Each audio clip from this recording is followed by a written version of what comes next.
ഇന്നത്തെ 10 മിനിറ്റ് സന്ദേശം നമ്മളെല്ലാവരും, പ്രത്യേകിച്ച് നമ്മളുടെ മക്കളും ചെറിയ കുട്ടികളും വിദ്യാർത്ഥികളും വിദ്യാർത്ഥിനികളും അറിഞ്ഞിരിക്കേണ്ട ഭാരതീയ പൈതൃകത്തിൻ്റെ ആധാരമായിട്ടുള്ള ഒരു ഉപനിഷത്ത് വരിയാണ്.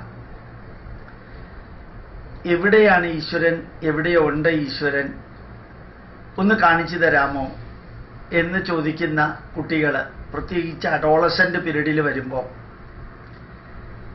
നിങ്ങൾക്ക് കാണാൻ സാധിക്കും.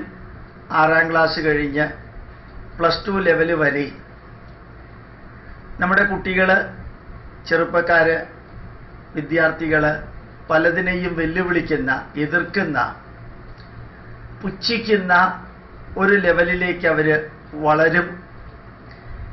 അവരെന്തൊക്കെയോ ആണെന്ന് അവർക്കൊരു ബോധം, ഉൾവിളി ഉണ്ടാകുന്ന മാതിരി കാണാൻ സാധിക്കും. അപ്പോഴാണ് അവർ ഈശ്വരനെതിരെ, വിശ്വാസത്തിനെതിരെ, അനുഷ്ഠാനങ്ങൾക്കെതിരെ, ആചാരങ്ങൾക്കെതിരെ, മൂല്യവത്തായ അല്ലെങ്കിൽ മൂല്യാധിഷ്ഠിതമായ ചിന്താധാരകൾക്കെതിരെ എല്ലാം പ്രതികരിക്കുന്നത്. അപ്പോഴാണ് യഥാർത്ഥത്തിൽ മിക്കവാറും എല്ലാ മൃഗങ്ങൾക്കും അതിൻ്റെ അഡോളസൻ്റ് പീരീഡിൽ എത്തുമ്പോഴത്തേക്കും അതിനെ മാറ്റാനായിട്ട് അതിൻ്റെ അമ്മ ശ്രമിക്കും. നീ സ്വതന്ത്രമായിട്ട് ജീവിക്ക് എന്ന് പറഞ്ഞ് ആ മൃഗത്തിനെ തള്ളി മാറ്റുന്ന, കുഞ്ഞിനെ തള്ളി മാറ്റുന്ന ഒരവസ്ഥ അമ്മയിൽ നിന്ന് മൃഗങ്ങളിലുണ്ടാവും. പക്ഷെ മനുഷ്യരിൽ മാതാപിതാക്കൾക്ക് മക്കളോടുള്ള അസാധാരണമായിട്ടുള്ള ഇഷ്ടമോ സ്നേഹമോ കാരണം തള്ളി മാറ്റുന്നതിന് പകരം അടുപ്പിക്കാൻ ശ്രമിക്കും. പാശ്ചാത്യ നാടുകളിൽ ഇതിൽ നിന്ന് വ്യത്യസ്തമാണ്. പെൺകുട്ടികളെയും ആൺകുട്ടികളെയും കുറെ കൂടി സ്വതന്ത്രമായിട്ട് വിടാറുണ്ട്. ഇവിടെ നമ്മൾ കുറെ കൂടി അടുത്ത് പിടിച്ചു വെക്കുന്ന അവസ്ഥയിൽ കുട്ടികൾ കുതറി മാറാനായിട്ട് ശ്രമിക്കുന്ന ആ വേളയിൽ അവർ പലതിനെയും എതിർക്കും. എന്നിട്ട് മാതാപിതാക്കളിലുള്ള ചില കുറ്റങ്ങളും കുറവുകളും ചൂണ്ടിക്കാണിച്ചിട്ട് അവരവരുടെ കാര്യങ്ങൾ വാദിക്കാൻ ശ്രമിക്കുന്ന സമയത്ത് ചോദിക്കാറുള്ളൊരു ചോദ്യമാണ്, എവിടെയാ ഈശ്വരനുള്ളത്? ഈശ്വരനുണ്ടോ? ഉണ്ടെങ്കിലൊന്ന് കാണിച്ചു തരൂ. ഈശ്വരനുണ്ടെങ്കിൽ ഈ ലോകത്തിൽ ഇത്ര രോഗങ്ങൾ ഉണ്ടാവുമോ? ഇത്രയധികം ദുഃഖം ഉണ്ടാവുമോ? ഇത്രയധികം മരണം ഉണ്ടാവുമോ? ഇത്രയധികം ആക്സിഡൻറ്റുകൾ ഉണ്ടാവുമോ? ഇത്രയധികം പ്രകൃതി നശീകരണ പ്രക്രിയകൾ ഉണ്ടാവുമോ ഈശ്വരനുണ്ടെങ്കിൽ?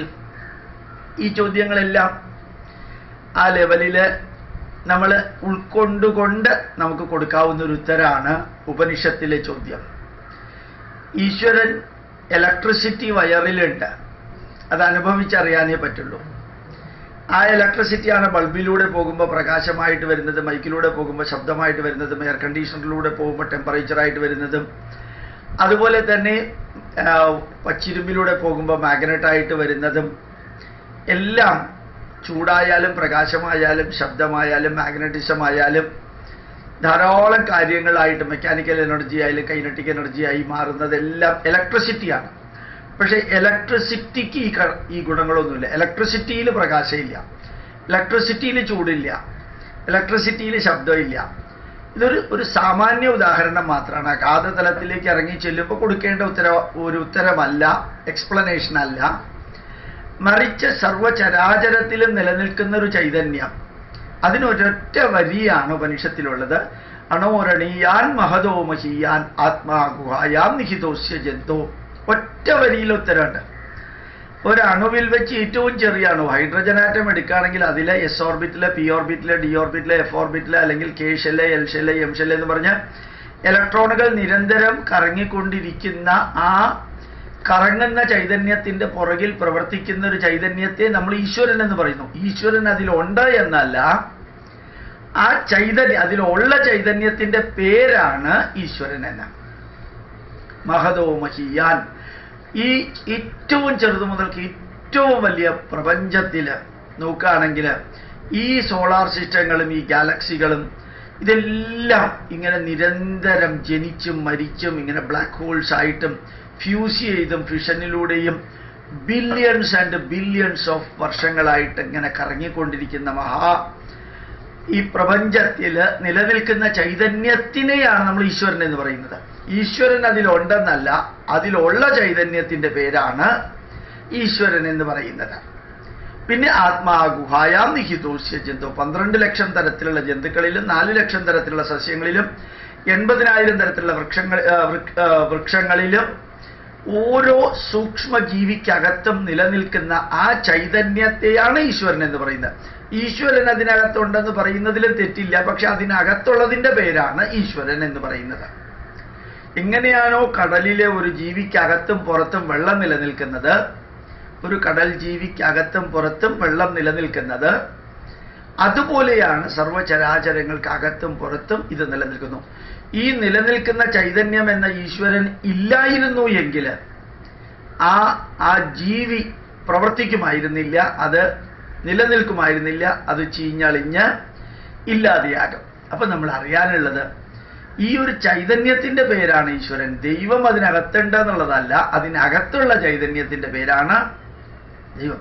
ഇതിനെക്കുറിച്ച് പഠിച്ചിട്ട് നമുക്ക് എന്ത് കാര്യം എന്നൊരു ചോദ്യം തന്നെ ഈ കുട്ടി ചോദിച്ചു എന്ന് വിചാരിക്കാം. ഈ 10 മിനിറ്റ് സന്ദേശത്തിൽ ആ കുട്ടിയോട് പറഞ്ഞു കൊടുക്കാനുള്ളത്, അല്ലെങ്കിൽ നമ്മൾ പറയാനുള്ളത്, തമക്രതു പശ്യതി വീതശോകോ ധാതു പ്രസാദാൻ മഹിമാനമീശം. ഇങ്ങനെ ഒരു ചൈതന്യം നിലനിൽക്കുന്നിടത്തോളം കാലമേ നമ്മളൊക്കെ ഈ ഭൂമിയിലുള്ളൂ. അതിനെക്കുറിച്ച് മനസ്സിലാകുമ്പോൾ ജനനവും മരണവും ദുഃഖവും സുഖവും ഉയർച്ചയും താഴ്ചയും ലാഭവും നഷ്ടവും ചിരിയും കരച്ചിലും ഇതെല്ലാം വ്യാവഹാരിക ജീവിതത്തിന്റെ ഭാഗമാണ്.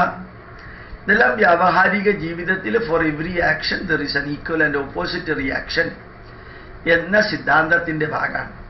അപ്പൊ നമ്മൾ അറിയാനുള്ളത് ഇതാണ്, ആ ഒരു ചൈതന്യത്തെക്കുറിച്ച് അഗാധമായിട്ട് മനസ്സിലാക്കാൻ സാധിച്ചാൽ നമ്മുടെ ജീവിതത്തിൽ ഉണ്ടാകുന്ന സുഖദുഃഖങ്ങൾ വികാരാധിഷ്ഠിതമായിട്ട് നമ്മൾ സ്വീകരിക്കില്ല, വിചാരാടിസ്ഥാനമായിട്ടായിരിക്കും സ്വീകരിക്കാം.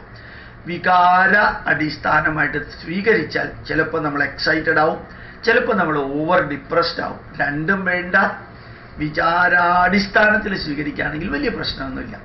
അപ്പോൾ നമ്മുടെ മക്കളെ പഠിപ്പിക്കേണ്ട ഏറ്റവും ഉജ്ജ്വലമായിട്ടുള്ള ഒരു ശ്ലോകം അണോരണീയാൻ മഹതോമഹീയാൻ ആത്മാഗുഹായാം നിഹിതോസ്യ ജന്തോ തമക്രതു പശ്യതി വീതശോകോ ധാതു പ്രസാദാൻ മഹിമാനമീശം. പ്രണാം.